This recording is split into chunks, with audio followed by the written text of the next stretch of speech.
Hello everyone, welcome to Grishmata की passion शिक्षण। This is Grishma. आज हम डिस्कस करने जा रहे हैं ईवीएस की एनसीईआरटी और इसमें हम डिस्कस करने जा रहे हैं क्लास 5th की एनसीईआरटी। क्लास 3rd को और क्लास 4th को हम कम्प्लीटली डिस्कस कर चुके हैं। उन सभी वीडियोस का लिंक आपको डिस्क्रिप्शन में मिल जाएगा और क्लास 5th के भी हम 5 चैप्टर डिस्कस कर चुके हैं। और आज हम डिस्कस करने जा रहे हैं चैप्टर 6 जिसका नाम है बूंद बूंद दरिया दरिया। तो चलिए आज डिस्कस करते हैं इस चैप्टर को। फर्स्ट पॉइंट आता है इसमें बात पुरानी। तो यह है 600 साल पुराना गढ़ सीसर। सर यानी तालाब। तो सर का मतलब क्या होता है? तालाब होता है। इसे जैसलमेर के राजा गढ़सी ने लोगों के साथ मिलकर बनवाया था। तो ये जो गढ़ सीसर है ये क्या है? एक तालाब है। और ये किसने बनवाया था? गढ़सी नाम के राजा ने बनवाया था। इसके दोनों तरफ पक्के घाट, सजे हुए बरामदे, कमरे, बड़े हॉल और न जाने क्या क्या था। यहाँ लोग मिलते जुलते थे, जल से होते थे और गाने बजाने का प्रोग्राम भी होता था। इसके घाट पर बनाए गए स्कूल में आसपास के बच्चे पढ़ने आते थे। सभी इस बात का ध्यान रखते थे कि तालाब गंदा न हो और सफाई में भी हाथ बटाते थे।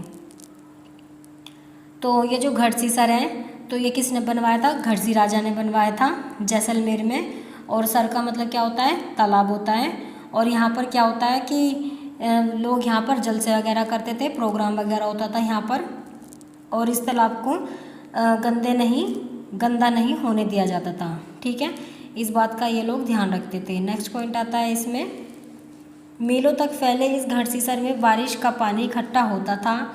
तालाब इस तरह से बनाया गया था कि जब वह पानी से भर जाता था तब बाकी पानी बहकर नीचे बने हुए तालाब में चला जाता।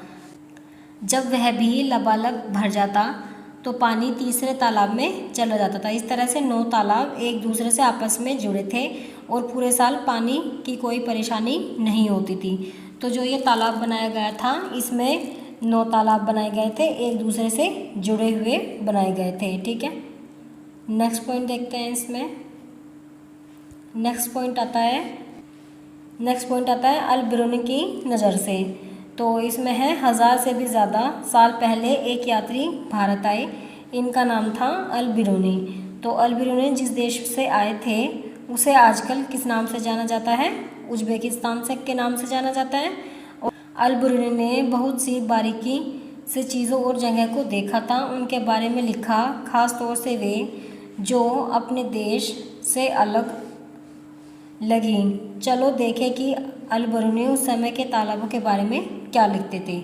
तो जो अल बिरूनी थे ये कहाँ से आए थे? उज़्बेकिस्तान से आए थे। और इन्होंने तालाबों के बारे में क्या लिखा था वो देखते हैं। तो फर्स्ट आता है इसमें, यहाँ के लोग तालाब बनाने में तो माहिर हैं। अगर हमारे देश के लोग इन्हें देखेंगे तो हैरान ही रह जाएंगे। बहुत बड़े बड़े भारी पत्थरों को लोहे के कुंडों और सरियों से जोड़कर तालाब के चारों तरफ चबूतरे बनाए जाते हैं। इन चबूतरों के बीच में ऊपर से नीचे जाती हुई सीढ़ियों की लंबी कतारें होती हैं और लोगों के उतरने चढ़ने के रास्ते अलग अलग होते हैं। यहाँ कभी भी भीड़ लगने से परेशानी नहीं होती है।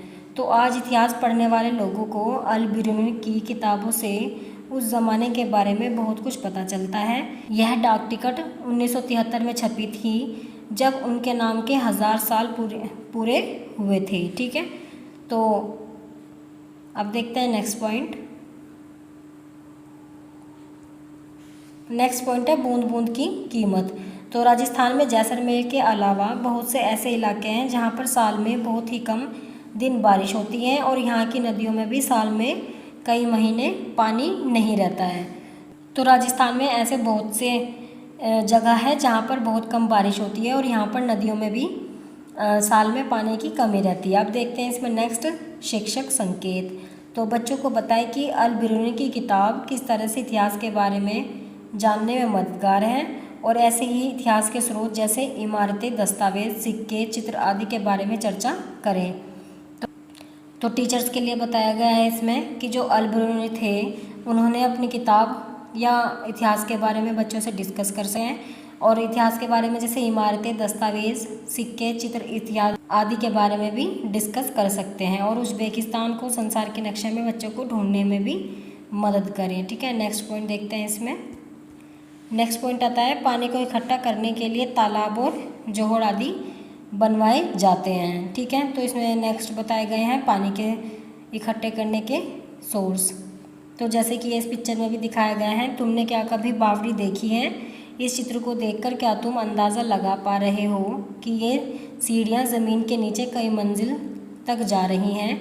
पानी ऊपर से खींचने की बजाय लोग खुद पानी तक पहुंच सकते थे, इसलिए कुछ लोग इसे सीढ़ीदार कुआं भी कहते हैं। ठीक है, तो ये जो दिखाया गया है इसमें ये क्या है? बावड़ी है या सीढ़ीदार कुआं है जिसमें कि पानी को स्टोर किया जाता था। नेक्स्ट पॉइंट देखते हैं इसमें, पुराने ज़माने में लोग काफ़िले बनाकर लंबे सफ़र करते थे। अक्सर लोगों का मानना था कि प्यासे यात्रियों को पानी पिलाना बहुत अच्छा काम है, इसलिए कई जगह बहुत सी सुंदर बावड़ियाँ बनाई गई थी। तो जो पुराने टाइम पर क्या होता था, बावड़ियाँ बनाई जाती थी जिसमें कि पानी स्टोर किया जाता था। नेक्स्ट देखते हैं इसमें शिक्षक संकेत। ज़मीन पानी किस तरह सोख लेती है? कुएं या बावड़ी में पानी कैसे पहुंच पाता है? चर्चा करें। तो टीचर इस बारे में बच्चों से डिस्कस भी कर सकते हैं कि जो ज़मीन है वो किस तरह से पानी सोख लेती है और जो कुएं और बावड़ी हैं इनमें पानी किस तरह से पहुंचता है। इस बारे में बच्चों से चर्चा करनी चाहिए। अब देखते हैं नेक्स्ट पॉइंट कि मुसाफिरों के लिए पानी का किस किस तरह का इंतज़ाम होता है, जैसे प्याऊ, मशक और कुछ। ठीक है, तो जो प्याऊ और मशक हैं, तालाब और बावड़ियाँ हैं, ये सभी किस लिए यूज़ होती हैं? पानी को स्टोर करने के लिए यूज़ होती हैं। अब देखते हैं हम इसमें नेक्स्ट पॉइंट, पानी से जुड़े रिवाज। आज भी कहीं कहीं कई सौ साल पुराने पानी के स्रोत हैं, जैसे बावड़ी, तालाब, नौला, धारा आदि, जिनसे लोगों की पानी की ज़रूरत पूरी होती है। उत्तराखंड के ये फ़ोटो देखो। पानी से जुड़े हैं कई रिवाज, त्यौहार और जश्न। तो आज भी बारिश से तालाब भरने की खुशी में आसपास मेले का माहौल हो जाता है। ठीक है, तो नेक्स्ट पॉइंट देखते हैं इसमें, यह उत्तराखंड की एक दुल्हन है, ये जो पिक्चर में दिखाई जा रही है। ठीक है, तो ये उत्तराखंड की एक दुल्हन है जो कि शादी के बाद गाँव में नहीं आई है और वह झरने या तालाब पर जाकर सिर झुकाती है। ठीक है, नेक्स्ट पॉइंट देखते हैं इसमें। नेक्स्ट पॉइंट आता है इसमें, ज़रा सोचो। 1986 में जोधपुर और आसपास के इलाकों में जब सूखा पड़ा था, तब भूली बिसरी बावड़ियों को एक बार फिर से याद किया गया था। तो मोहल्ले के लोगों ने मिलजुल कर बावड़ी में से 200 ट्रक से भी ज़्यादा कूड़ा निकाला था और बावड़ी ने फिर से प्यासे शहर को पानी पिलाया। इसके लिए चंदा भी मोहल्ले वालों ने ही दिया। कुछ साल बाद फिर से अच्छी बारिश हुई और पानी की परेशानी कम हुई, पर अब फिर से बावड़ी को भुला दिया गया है। तो जो 1986 था उसमें बावड़ियाँ साफ़ की गई थी और वहाँ पर कितना कूड़ा साफ़ किया गया था? 200 ट्रक कूड़ा वहाँ पर साफ़ किया गया था। ठीक है, नेक्स्ट पॉइंट देखते हैं इसमें।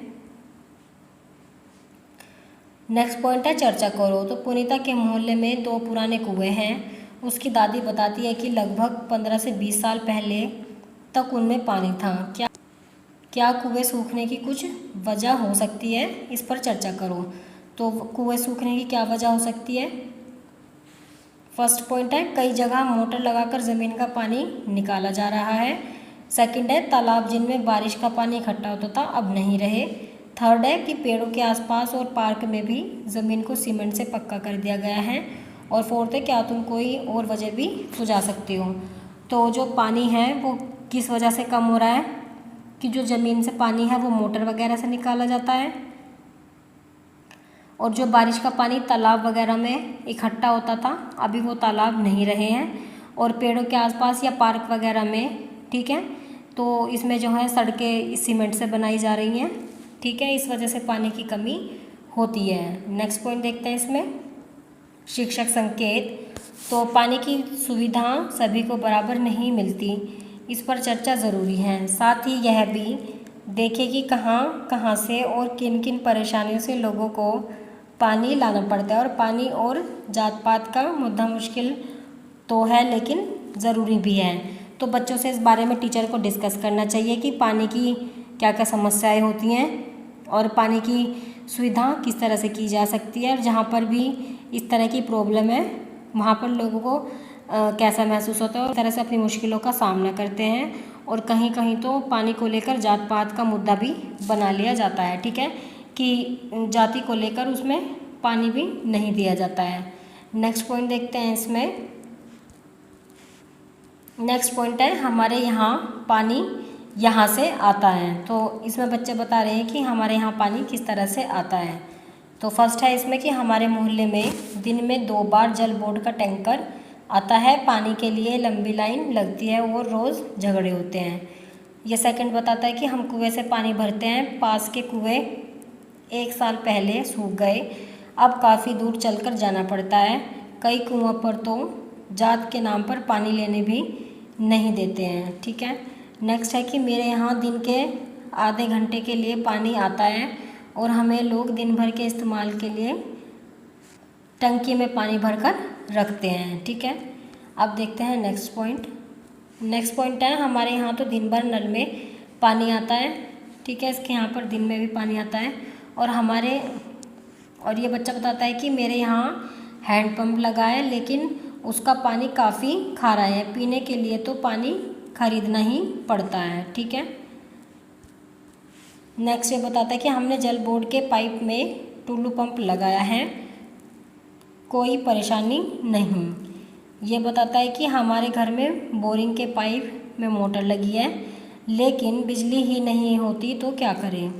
ये बताता है कि हम नहर से ही पानी भरते हैं, ठीक है। इस तरह से सब बता रहे हैं कि किस तरह से पानी भरा जाता है। अब ये नेक्स्ट आता है इसमें, ये जो पिक्चर दिखाई गई है दिल्ली जल बोर्ड की दिखाई गई है, ठीक है, उसका ये बिल दिखाया गया है। अब नेक्स्ट देखते हैं इसमें।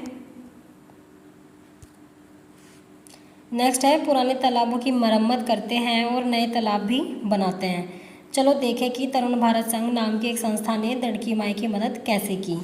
तो जो तरुण भारत संघ है ये किसकी हेल्प करता है।